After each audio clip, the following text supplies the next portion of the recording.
ផ្លូវមិនយើងភ្លៀសយកតែសាច់រួចយើងយកទៅប្រឡាក់មានទឹកខ្មុំនិងគ្រឿងក្រៅបន្តិចបន្តួចទៀតមកចុងក្រោយយើងយកទៅចៀនបែបនេះគឺថាមានរសជាតិឆ្ងាញ់ខ្លាំងមែនទែនបងប្អូនអើយជាពិសេសសាច់ណាពេលយើងញ៉ាំទៅអត់មានអារម្មណ៍ថាពុកដូចសាច់សុទ្ធទេណាបងប្អូនឆ្នេះហើយកុំឲ្យបងប្អូនរងចាំយូរតោះតើមើលពីរបៀបប្រឡាក់សាច់និងរបៀបចម្អិនរបស់ខ្ញុំទាំងអស់គ្នាចាហើយថ្ងៃនេះគឺខ្ញុំមានផ្លូវមិនដែលយើងភ្លៀសយកតែផ្នែកសាច់គឺចំនួន4ផ្លូវបងប្អូនចាហើយបន្តមកទៀតខ្ញុំចាប់ផ្ដើមធ្វើការប្រឡាក់ផ្លូវមិនមកយើងហើយសម្រាប់គ្រឿងផ្សំយកទៅប្រឡាក់សាច់ផ្លូវមិនរបស់ខ្ញុំថ្ងៃនេះគឺពិសេសមែនទែនបងប្អូនគឺខ្ញុំប្រឡាក់ជាមួយទឹកខ្មុំចាហើយមានទឹកប្រេងខ្យងមានអំបិលបន្តិចមានម្សៅស៊ុបបន្តិចហើយចុងក្រោយខ្ញុំដាក់ទឹកស៊ីអ៊ីវនឹងចំនួនបន្តិចផងដែរបងប្អូនហើយបន្តមកទៀតយើងចាប់ផ្ដើមធ្វើការម៉ាស្សាប្រឡាក់ធ្វើម៉េចឲ្យសាច់ផ្លូវមិនមកយើងចូលជាតិជាមួយគ្រឿងបានល្អហើយយើងផ្អាប់ទុកសិនណាបងប្អូនផ្នែកសាច់យើងប្រឡាក់រួចរាល់ហើយយើងទុកមួយឡែកសិនឥឡូវយើងចាប់ផ្ដើមមកលីងខ្ទឹមម្ទេសដើម្បីទុកយកទៅធ្វើទឹកត្រីកោះកុងសម្រាប់ការលីងខ្ទឹមម្ទេសនេះគឺខ្ញុំដាក់លាយទឹកធម្មតាបន្តិចផងដែរបងប្អូនដើម្បីឲ្យខ្ទឹមម្ទេសរបស់យើងគឺឆាប់ឆ្អិនចាហើយបន្ទាប់ពីទឹកខាស់គឺយើងចាក់ប្រេងសណ្ដែកបងប្អូនបន្តិចផងដែរដើម្បីឲ្យគ្រឿងក្រៅរបស់យើងកាន់តែមានក្លិនឈ្ងុយឆ្ងប់ឆ្លក់ពេញណាពេញណៃទាំងម្ដងដែរបងប្អូនហើយចាហើយបន្តមកទៀតគឺយើងព្យាយាមលីងចុះលីងឡើងតិចទៅបងប្អូនដើម្បីគ្រឿងក្រៅរបស់យើងក៏ឆាប់ឆ្អិនណាចាហើយការប្រើភ្លើងគឺយើងប្រើភ្លើងរឹមបានហើយដើម្បីគ្រឿងក្រៅរបស់យើងគឺឆ្អិនបានល្អ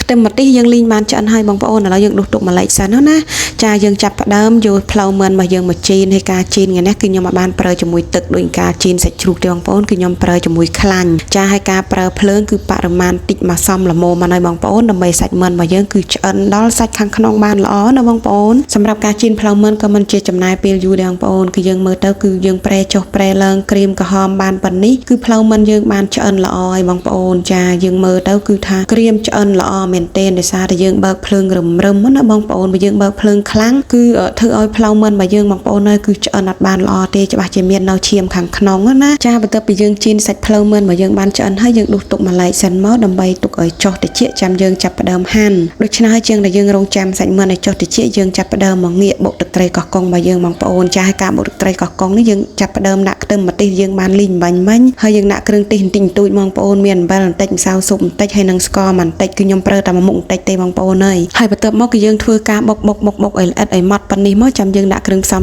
ផ្សេងទៀតចូលមានដូចជាម្ជូរទុំអំពិលបងប្អូនចាគឺខ្ញុំបានប្រើម្ជូរក្រូចឆ្មាទេដោយសារតែខ្ញុំចង់ញ៉ាំរសជាតិកាលនៅតូចដែលធ្លាប់នៅជាមួយម៉ែគឺគាត់ប្រើតែម្ជូរទុំអំពិលចែងបងប្អូនដល់ពេលដែលគាត់បុកទឹកត្រីកោះកុងជ្រលក់ជាមួយសាច់ជៀនសាច់អាំងអីគឺគាត់ប្រើតែម្ជូរទុំអំពិលនេះឯងបងប្អូនចាហើយបន្ទាប់មកខ្ញុំដាក់ទឹកត្រីបន្តិចហើយនឹងទឹកធម្មតាណាបងប្អូនចាទឹកនេះគឺទឹកឆ្អិនបន្តិចផងដែរដើម្បីឲ្យទឹកត្រីកោះកុងរបស់យើងកុំសូវប្រៃណាបងប្អូនចាបន្ទាប់មកយើងញ៉ុំ12 3រេគឺយើងអាចដួសចេញបានហើយបងប្អូនហើយយើងភ្លក់មើលទៅរសជាតិដូចដែលយើងចូលចិត្តហើយយើងអាចដួសចេញបានហើយបងប្អូននៅត្រីកោះកុងនេះមើលទៅគឺថាតំណងមែនទែនបងប្អូនហើយបើរសជាតិវិញគឺឆ្ងាញ់ទាំងម្ដងបងប្អូនចាសម្រាប់ទឹកត្រីកោះកុងរបស់យើងនៅពេលយើងបុកខ្ទឹមម្ទេសឆៅនិងខ្ទឹមម្ទេសដែលយើងបានយកទៅលីងហើយបានយើងយកទៅបុកធ្វើទឹកត្រីកោះកុងគឺរសជាតិឆ្ងាញ់ប្លែកម្យ៉ាងម្នាក់បន្ទាប់ពីបុកទឹកត្រីកោះកុងរួចយើងមើលទៅសាច់ជៀនរបស់យើងគឺចុះត្រជាក់មុំដែលយើងអាចយកមកហាន់ដាក់លើចានបានហើយបងប្អូនបន្ទាប់មកយើងដុសបាយមកយើងរៀបសាច់ដាក់ពីលើបែបនេះមកហើយយើងស្រោចទឹកត្រីកោះកុងដែលយើងបានបុកមិញចូលហើយបន្ថែមបន្លែបន្តិចបន្តួចទៀតបងប្អូនអើយគឺថារសជាតិឆ្ងាញ់ញាក់ទាំងម្ដងបងប្អូនចាសម្រាប់រសជាតិគឺអុយទាំងម្ដងបងប្អូនអើយគឺញ៉ាំទៅគឺជក់មាត់មែនទែនបងប្អូនជាពិសេសគឺសាច់អត់មានអារម្មណ៍ថាពុកដូចសាច់សុទ្ធទេណាបងប្អូនសាច់ផ្លៅនេះណាចាគឺញ៉ាំទៅឆ្ងាញ់ទាំងម្ដងបងប្អូនដោយសារតែសាច់ផ្លៅមានលាយជាតិសរសៃហើយនិងជាតិខ្លាញ់តិចបងប្អូនអើយញ៉ាំទៅគឺថាឆ្ងាញ់មែនទែនបងប្អូនអើយសម្រាប់មុខម្ហូបមួយមុខនេះយើងអាចធ្វើជាអាហារពេលព្រឹកក៏បានធ្វើឲ្យកូនយកទៅញ៉ាំនៅសាលាឬមួយក៏ធ្វើឲ្យស្វាមីយកទៅញ៉ាំកន្លែងធ្វើការក៏រឹតតែពិសេសទៀតបងប្អូនមុខម្ហូបមួយមុខនេះមិនត្រឹមតែមានរសជាតិឆ្ងាញ់ទេថែមទាំងងាយស្រួលធ្វើទៀតផងជាពិសេសការចំណាយក៏កាន់តែតិចទៀតបងប្អូនចានិយាយរួមគឺមួយមុខនេះគឺថាមានរសជាតិឆ្ងាញ់អេមខ្លាំងតែម្ដងបងប្អូនចាហើយការបង្ហាញរបស់ខ្ញុំគឺមានតែប៉ុណ្ណេះសូមអរគុណច្រើនបងប្អូនទាំងអស់គ្នាជម្រាបលាជួបជាមួយនឹងខ្ញុំនៅវីដេអូក្រោយៗទៀតបាយបាយ